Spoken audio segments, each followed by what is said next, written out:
ओम नमः सिद्धेभ्यः। ओम नमः सिद्धेभ्यः। ओम नमः सिद्धेभ्यः।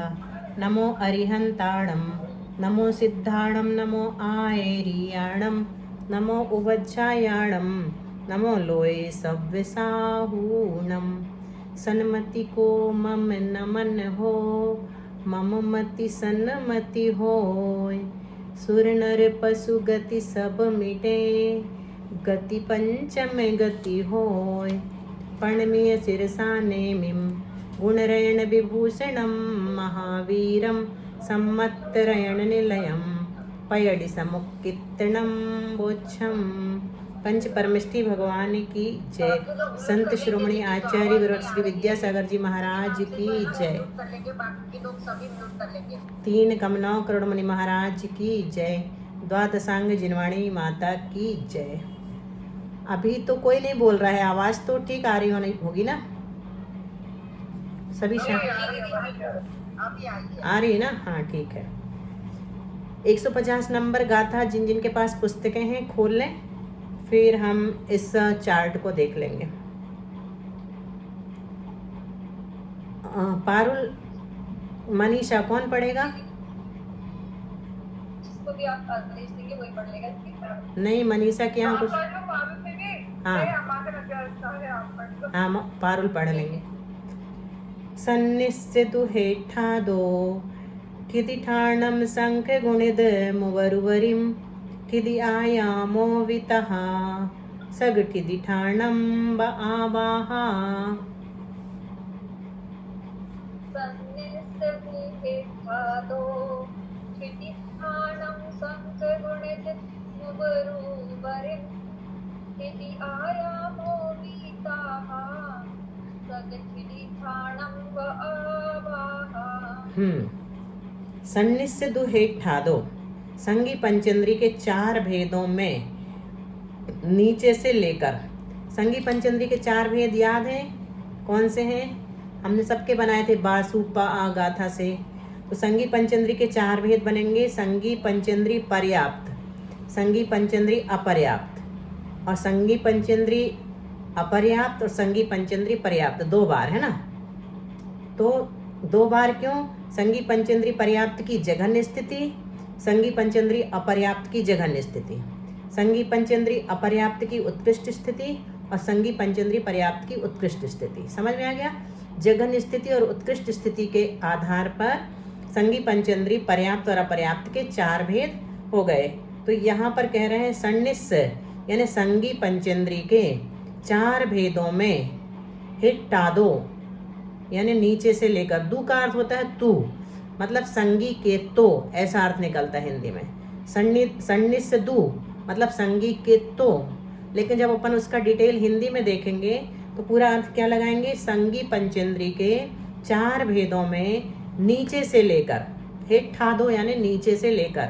नीचे हमने कल भी देखा था, चार्ट बनाया था, तो उसमें सबसे नीचे जघन्य स्थिति लिखते हैं और सबसे ऊपर उत्कृष्ट स्थिति लिखते हैं चार्ट में, है ना जी? दिख रहा है ना?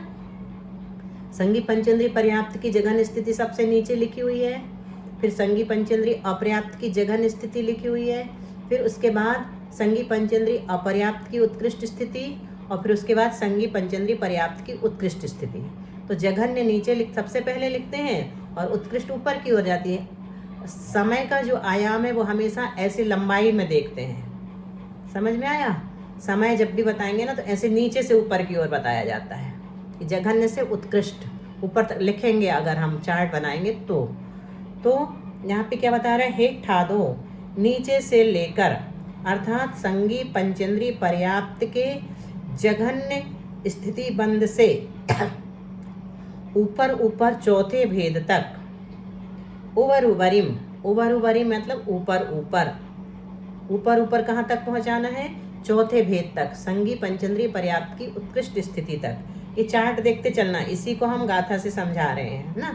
4थे भेद तक स्थिति के स्थान, ठिदिठाणम यानी स्थिति के स्थान कहो चाहे भेदों का प्रमाण कहो, बात एक ही है। संख गुणिद यानी संख्यात गुणे क्रम से हैं। एक पंक्ति का अर्थ समझ में आ गया अच्छी तरह से? चार्ट से, चार्ट और गाथा दोनों देखना है।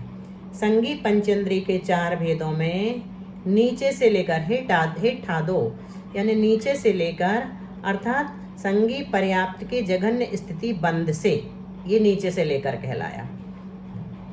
उबरी उबरिम, उबर उबरिम मतलब ऊपर ऊपर के चौथे भेद तक, ऊपर ऊपर के चौथे भेद तक, यानी संगी पंचेंद्रिय पर्याप्त की उत्कृष्ट स्थिति तक। स्थिति के स्थान यानी भेदों के प्रमाण। ठिधि ठाणम यानी स्थिति के स्थान कैसे हैं? संख गुणित, संख्यात गुणे क्रम से हैं। और ठिधि आयामो, आयाम का अर्थ क्या होता है? काल। ठिधि आयामो यानी स्थिति का काल कितना है? काल यानी समय का प्रमाण, समय प्रमाण भी। वी यानी अपि, अपि यानी भी, वो भी संख गुणित यानी संख्यात गुणा है। तथा आबाहा, आबाहा यानी आबाधा काल का प्रमाण। सग ठिधि ठाणम स्थिति के स्थानों की तरह समझना। अब देखिए यहाँ पर 4 हमने स्थितियां लिखी हुई हैं, तो 4 स्थितियों में कितने अंतराल बनेंगे? बोलो अनम्यूट करके। हाँ 3 अंतराल बन गए हैं ना, तो लिखे हुए हैं 3 अंतराल, 1 4 20। तो ये कैसे बनाए? ये हमने बीच में मज्जे थोबम वाली गाथा नहीं है ये। पिछली गाथा में क्या लिखा था? मज्जे थोबम यानी बीच में थोड़े हैं। यहाँ पर ऐसा नहीं लिखा, इसलिए हम नीचे से ही सबसे थोड़े लिखेंगे, फिर उससे अधिक उसके ऊपर और सबसे अधिक सबसे ऊपर। 3 अंतराल इसी क्रम से बनाइए। शलाकाएं हैं, अंतराल शलाकाएं। तो सबसे कम किसको दिया हमने? संगी पंचेंद्रिय पर्याप्त की जघन्य स्थिति को 1 मिला, 1 शलाका मिली। फिर उससे संख्यात गुणी संगी पंचेंद्रिय अपर्याप्त की जघन्य स्थिति है। तो वहां पर संख्यात का प्रमाण कितना माना था? पिछले चार्ट में 1 2 4 ऐसा किया था ना अपन ने। फिर 14 दूनी 28, फिर 49 दूनी 98, 2 माना था। वहां पर संख्यात का प्रमाण 2 माना था। यहाँ संख्यात का प्रमाण 4 है, तो 1 से संख्यात गुणा जो है 4 हो गया। 1 का संख्यात गुणा 4 हो गया। संख्यात का प्रमाण 4 है, तो 1 में 4 का गुणा करेंगे तो कितना आएगा? 4 आएगा। तो संगी पंचेंद्रिय अपर्याप्त की जघन्य स्थिति और संगी पंचेंद्रिय अपर्याप्त की उत्कृष्ट स्थिति, इन दोनों के बीच का जो अंतराल है वो उससे संख्यात गुणा मतलब 4 हो गया। फिर क्या करेंगे? जुदी, उनको जोड़ देंगे, दोनों अंतरालों को जोड़ देंगे, तो कितना हो गया? 4 और 1 5। 5 में फिर से संख्यात का गुणा करेंगे तो कितना आया? 20 आ गया। तो ये सबसे ऊपर जो है 20 शलाका, सबसे ऊपर वाला जो अंतराल है उसकी वैल्यू कितनी है? 20 शलाका प्रमाण है। और दूसरे अंतराल की वैल्यू 4 शलाका प्रमाण है। और पहले अंतराल की वैल्यू नीचे से 1 शलाका प्रमाण है। तो अब 1 शलाका का जो है, 1 शलाका को हमने कितने स्थिति भेद प्राप्त हुए? 2800 और दूसरे वाले को 11,200 और तीसरे वाले को 56,000। ठीक है, तो ये कैसे निकला? 2800 में अपन 4 का गुणा करेंगे तो कितना आ जाएगा? 11,200 यानी संख्यात गुणा। 2800 से संख्यात गुणा कितना है? 11,200। 4 का गुणा किया, 11,200 में 4 का गुणा करेंगे तो 56,000 आ जाएगा। तो ये हमारे स्थिति के भेद हैं। स्थिति के भेद क्या कहलाते हैं? मतलब संगी पंचेंद्रिय अपर्याप्त की उत्कृष्ट स्थिति से लेकर के संगी पंचेंद्रिय पर्याप्त की उत्कृष्ट स्थिति, इन दोनों के बीच जो स्थिति के भेद हैं। जैसे संगी पंचेंद्रिय की उत्कृष्ट स्थिति कितनी है? 1,15,002, ये लिखा हुआ है आगे, स्थिति बंद है ना, स्थिति इतनी है। और संगी पंचेंद्रिय पर्याप्त की उत्कृष्ट स्थिति कितनी है? 1,71,001। तो इन दोनों के बीच के जो भेद हैं वो स्थिति भेद कहलाते हैं। मतलब 1,15,002 से ऊपर 1,15,003, 1,15,004, तो 1,71,001 से एक कम तक हम ले जाएंगे इस संख्या को बढ़ाते बढ़ाते, तो वो सब स्थिति के भेद कहलाएंगे। तो ऐसे भेद कितने निकलते दोनों के बीच के? 56,000 निकलते हैं। जैसे 70 कोड़ा कोड़ी सागर है, उत्कृष्ट स्थिति, और जघन स्थिति कितनी है? मान के चलो अंतर्मुहूर्त, अंतर्मुहूर्त में अंतः कोड़ा कोड़ी सागर ले लो, अंतः कोड़ा कोड़ी सागर ले लो, है ना। तो अंतः कोड़ा कोड़ी सागर से एक समय ऊपर और 70 कोड़ा कोड़ी सागर से एक समय नीचे तक सारे भेद जो है वो स्थिति भेद कहलाते हैं। बीच के जितने भी हम काउंट करेंगे ना, अंतः कोड़ा कोड़ी सागर +1, अंतः कोड़ा कोड़ी सागर +2, ऐसे हम कहाँ तक ले जाएंगे, 70 कोड़ा कोड़ी सागर तक ले जाएंगे। तो ये सब स्थिति के भेद कहलाते हैं। तो अब जब हम 1,71,000 एक में से 56,000 घटाएंगे तो कितना आएगा, 1,15,002 आ जाएगा। ये इतना स्थितिबंध है। फिर 1,15,000 दो में से 11,200 घटाएंगे तो 1,03,802 आ जाएगा। फिर 1,03,802 में से 2,800 घटाएंगे तो 1,01,002 आ जाएगा। तो इस प्रकार से यहाँ पर सामान्य रूप से ये बताया है कि जो संगी मूल चीज़ ये समझ लो, चार्ट तो हम अभी रिवीजन में और अच्छे से समझेंगे, आप लोग तो पक्का हो जाएगा। मूल चीज़ यहाँ पर ये समझना है कि ये क्यों बताया जा रहा है। तो हमने बहुत सारे जीवों के बारे में पढ़ा, बादर पर्याप्तक, अपर्याप्तक, सूक्ष्म आदि, है ना, सूक्ष्म पर्याप्तक, सूक्ष्म पर्याप्तक जो भी है। तो वो सब जीव एक सागर की स्थिति का बंद करते हैं। तो क्या सभी जीव एक सी स्थिति का बंद कर सकते हैं या सबकी शक्ति में अंतर है, कम ज़्यादा करते हैं। तो वही यहाँ पर बताएं कि संगी पंचेंद्रीय पर्याप्त की जो जघन्य स्थिति है वो कम है और उससे ज़्यादा संगी पंचेंद्रीय अपर्याप्त की जघन्य स्थिति है। फिर उससे भी ज़्यादा संगी पंचेंद्रीय अपर्याप्त की उत्कृष्ट स्थिति है और उससे भी ज़्यादा संगी पंचेंद्रीय पर्याप्त की उत्कृष्ट स्थिति है। सब संगी पंचेंद्रीय, लेकिन अपर्याप्त जो है उसकी क्षमता अलग है और पर्याप्त की क्षमता अलग है। तो ये सूक्ष्म रूप से गणित में और भी ज़्यादा बताया गया है। लेकिन जब थोड़ा सा गणित हम लोग के दिमाग में बैठ जाएगा तो रिवीजन में आप लोगों को और भी अच्छे से समझ में आएगा। हर रविवार को हम लोग रिवीजन क्लास लगाएंगे, ऐसी कोशिश रहेगी, है ना। अभी हमारी भाव भाषणा हुई है और आगे जा कर के अवग्रह, ईहा, अवाय और धारणा तक हमें पहुंचना है धीरे धीरे, है ना। तो अभी ज़्यादा लंबा ले जाएंगे तो थोड़ा सा रुचिकर, वैसे भी कम होता है गणित का विषय, और कम हो जाएगा। अब थोड़ा आगे चलते हैं। गाथा नंबर 151, 151। 70 पंचतिथा हाराणम सुम बहादरो पुव्वो छव्वे कुव्व मसन्नी जहन्न माऊन सन्नी वा।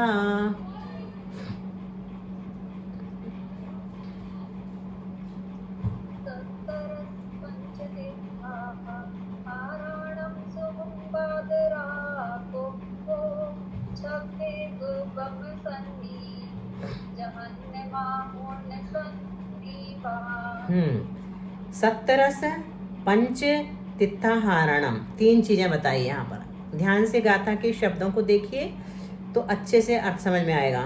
फिर यहाँ पर सुहम बहादुरो पुव्वो, यहाँ पर भी 3 चीजें बताई, 3 गुण स्थान बताए। सुहम यानी सूक्ष्म, बहादुर सुहम यानी सूक्ष्म सांप्राय, बहादुर यानी अनिवृत्तिकरण और अपूर्वो यानी अपूर्वकरण। 3 गुण स्थानों के नाम बताए हैं। ये तीनों छपक श्रेणी के गुण स्थान हैं। हालांकि सूक्ष्म सांप्राय, अनिवृत्तिकरण और अपूर्वकरण उपशम श्रेणी में भी आते हैं, लेकिन यहाँ पर छपक श्रेणी में बंधने वाली प्रकृतियों की बात चल रही है, ठीक है। उपशम श्रेणी के गुण स्थान कौन से हैं? 8, 9, 10 और 11। और छपक श्रेणी के 8, 9, 10 और 12। तो यहाँ पे क्या कह रहे हैं? सुहम यानी सूक्ष्म सांपराय गुणस्थान में बंधने वाली 17 यानी 17 प्रकृतियों की 17 कौन सी? ज्ञानावरणादि 17। कोई बताएगा कौन सी 17 प्रकृतियां बनती हैं? सूक्ष्म सांप्राय गुणस्थान में कौन सी 17 प्रकृतियों की विच्छुत्ति होती है? किसी को याद है? बोलो। हाँ, 5 ज्ञानावरण, बिल्कुल ठीक। अंतराय की 5, 10 हो गई। 4 दर्शनावरण, बिल्कुल ठीक, 14 हो गई। बिल्कुल ठीक, यशस कीर्ति उच्च गोत्र साता वेदनी। ये इन 17 प्रकृतियों की जघन्य स्थिति को 10वें सुहम यानी 10वें सूक्ष्म सांप्राय गुणस्थान वाला बांधता है। इन प्रकृतियों का जघन्य स्थिति बंद कहाँ होता है? इन 17 प्रकृतियों का जघन्य स्थिति बंद कहाँ होता है? 9वां है कि 10वां है? सूक्ष्म सांप्राय 9वां है कि 10वां है? हाँ, 10वें गुण स्थान के अंत समय में इन 17 प्रकृतियों की जघन स्थिति बनती है। और 5 प्रकृतियों का जघन्य बंध। वो 5 प्रकृतियां कौन सी हैं 9वें गुण स्थान में जिनकी विच्छित्ति होती है? हाँ, पुरुष वेद और 4 संज्वलन। तो इन 4 की जघन स्थिति को 9वें गुण स्थान वाला, यहाँ पर 9वें गुण स्थान किससे लिया? बादरो, बादर सांप्राय, बादर कसाय।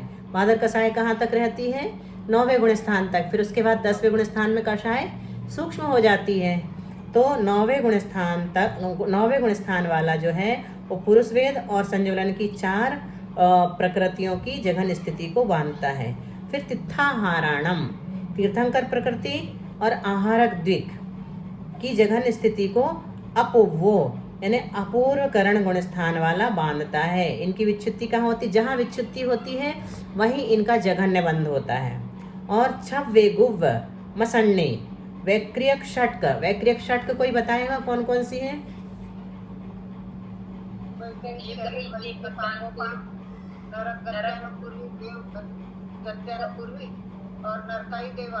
नहीं, आयु नहीं। हाँ, आयु नहीं लेना यहाँ पर। वैक्रियक षटक में वैक्रियक शरीर और वैक्रियक अंगोपांग, ठीक है। तो वैगुव्य छव वेगुव्य यानी वैक्रियक षटक की जघन्य स्थिति को असन्नी असंगी पंचेंद्री जीव बांधता है तथा आऊन सन्निवा आयु कर्म की जघन स्थिति को संगी अथवा असंगी दोनों ही बांध लेते हैं, दोनों ही बांधते हैं। क्या क्या बताया यहाँ पर?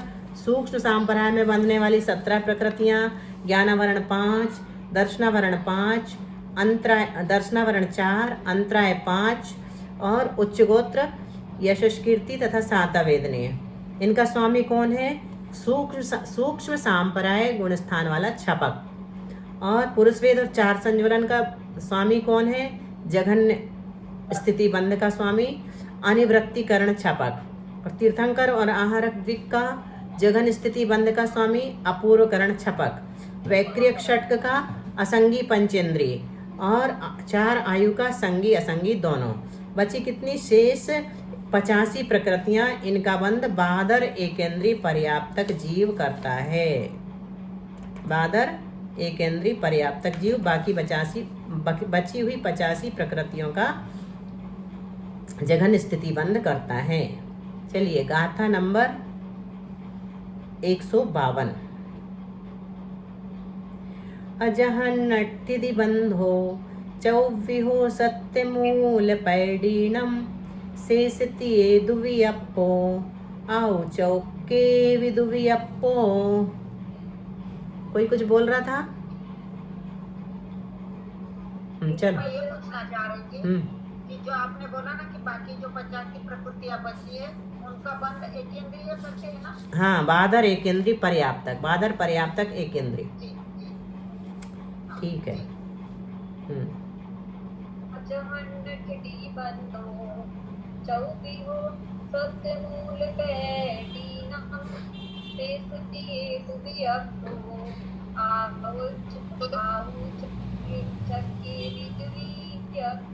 आउ चौक्केवि दुवियप्पो, आउ चौक्केवि दुवियप्पो, ठीक है।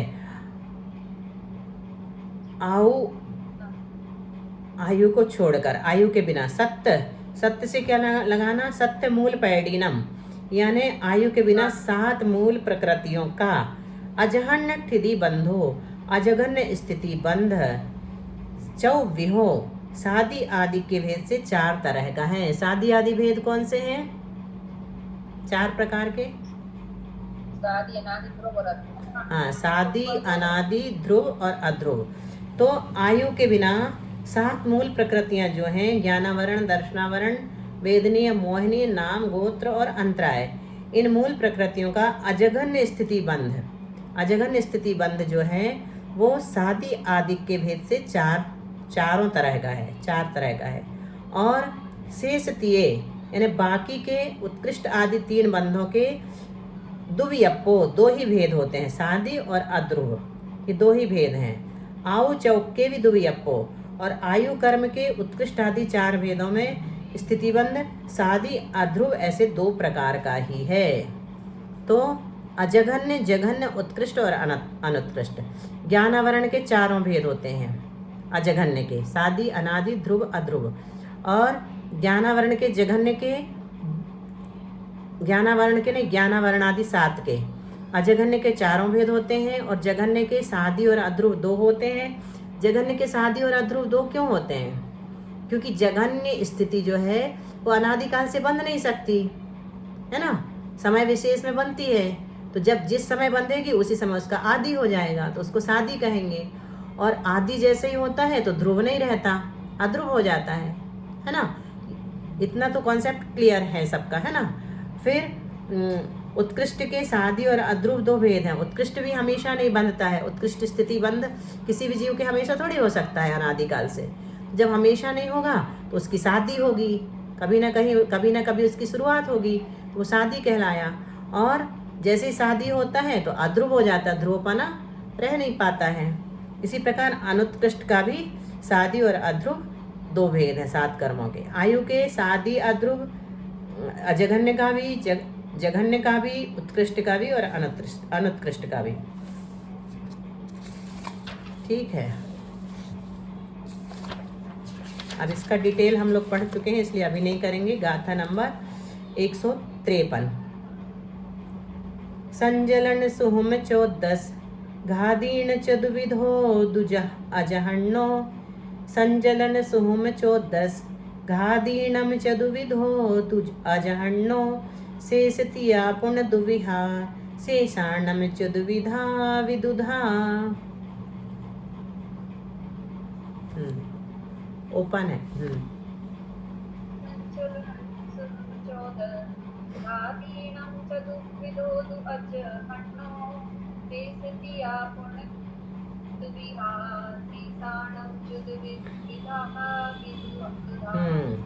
संज्वलन कसाय की चौकड़ी, मतलब संज्वलन कसाय की चौकड़ी को किसको कहते हैं? संज्वलन, क्रोध, मान, माया, लोभ। हाँ, संज्वलन, क्रोध, मान, माया, लोभ, ये संज्वलन चौकड़ी कहलाती है।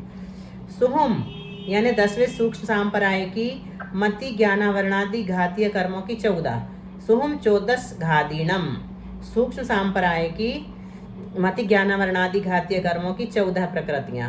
इन 18 प्रकृतियों का अजघन्य स्थितिबंध, अजहन्नो दू मतलब अजघन्य स्थितिबंध चतुर्विधो सादी आदि के भेद से 4 प्रकार का है।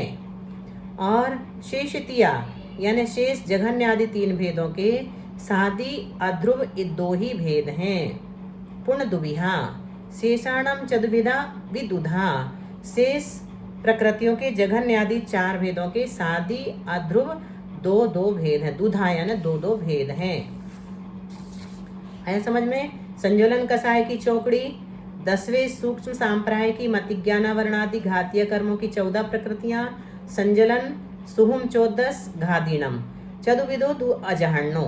इन 18 प्रकृतियों का अजहन्नो यानी अजगन स्थितिबंध सादी आदि के भेद से 4 प्रकार का है।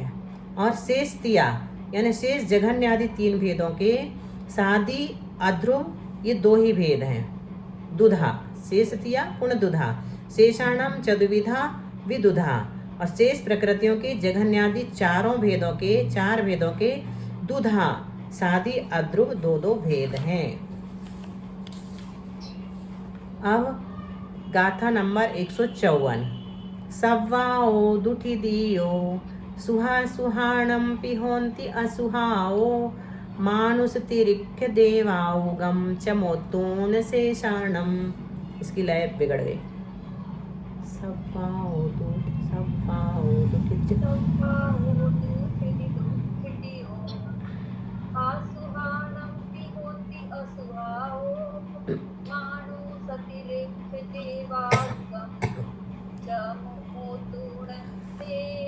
विजया जी आप पढ़िए,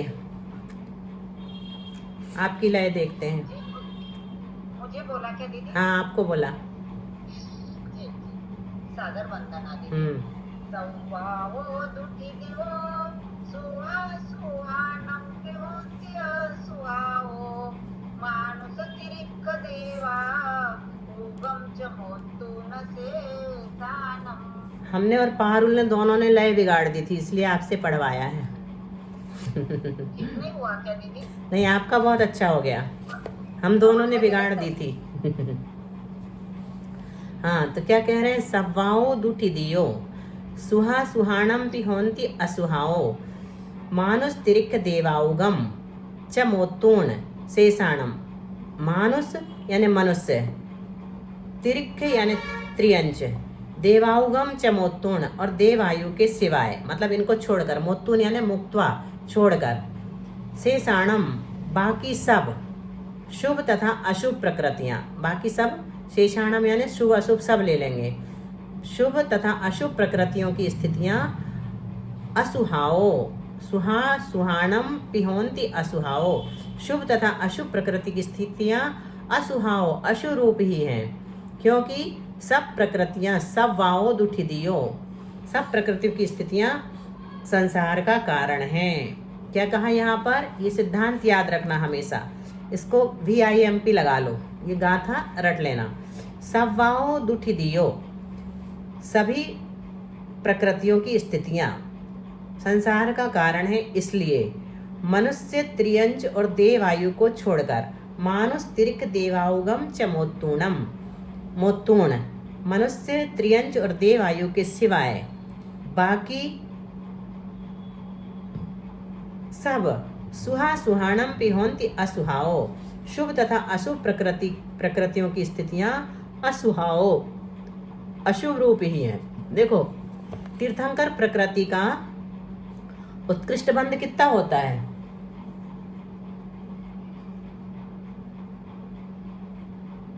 बोलो पारुल, खोल, ताकत है देखते म्यूट खोल के बोलो। कितना बताया विजय जी? मुझे ऐसा लगा कि जितनी उत्कृष्ट आयु उतना होता होगा। नहीं नहीं, ऐसा मुझे याद नहीं था।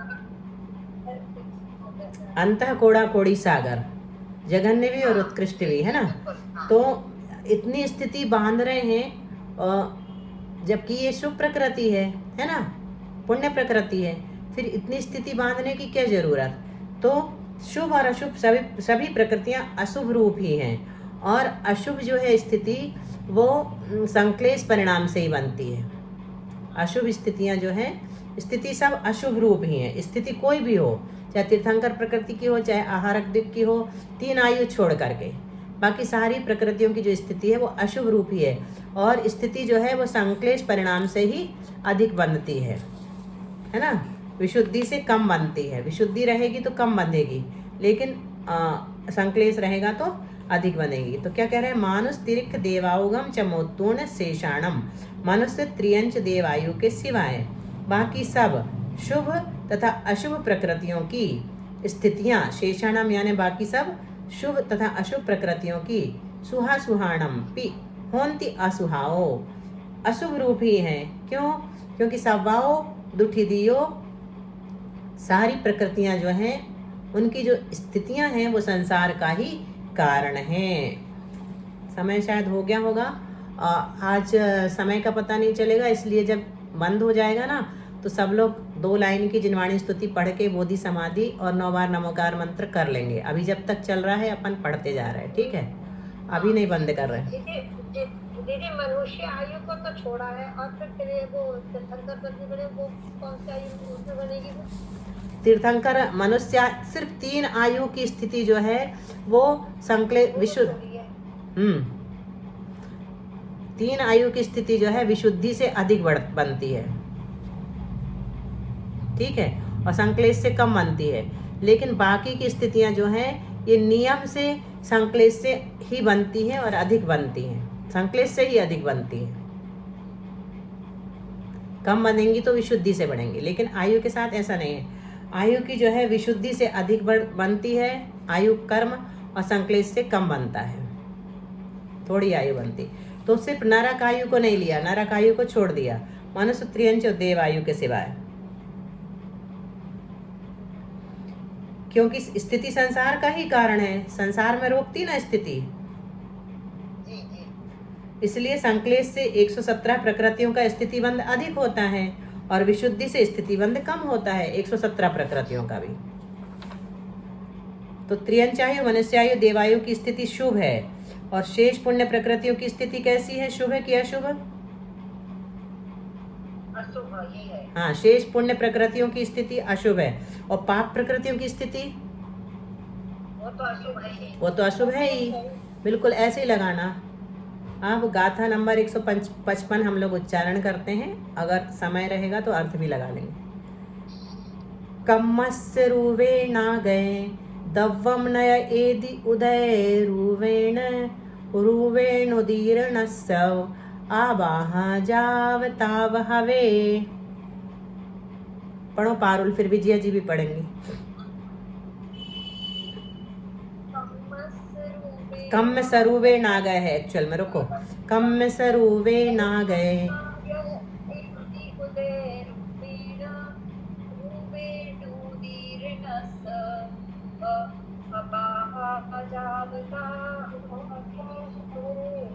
पढ़िए विजया जी।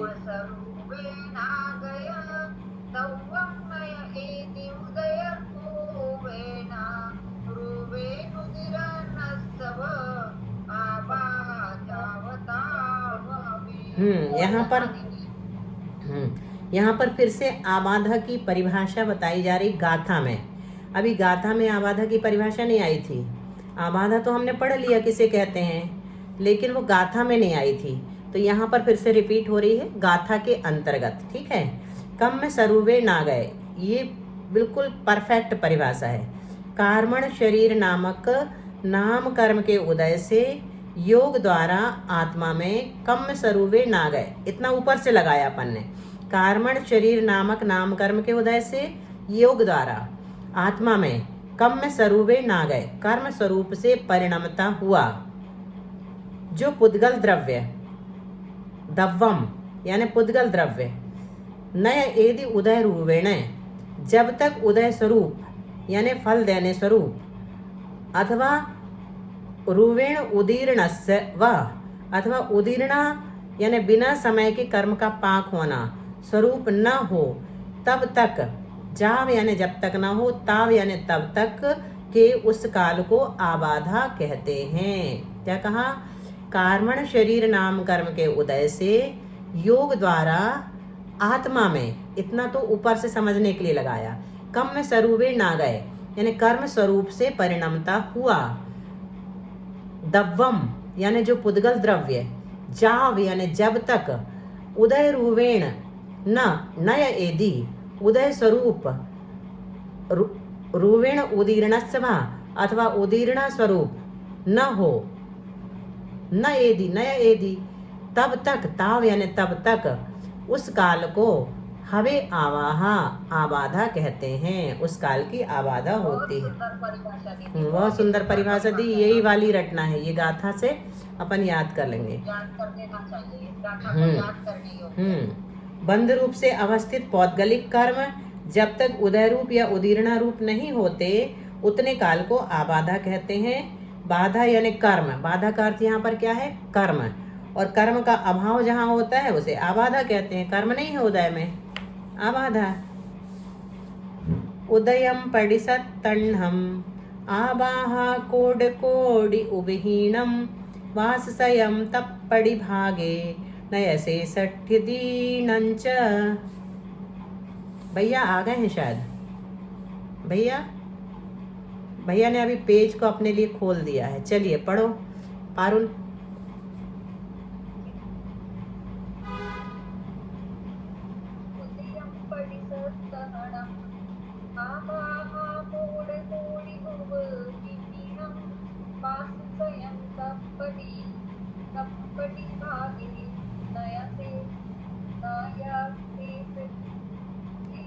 नमच नया शेषट्ठी दीनम च। हाँ पढ़िए विजया जी।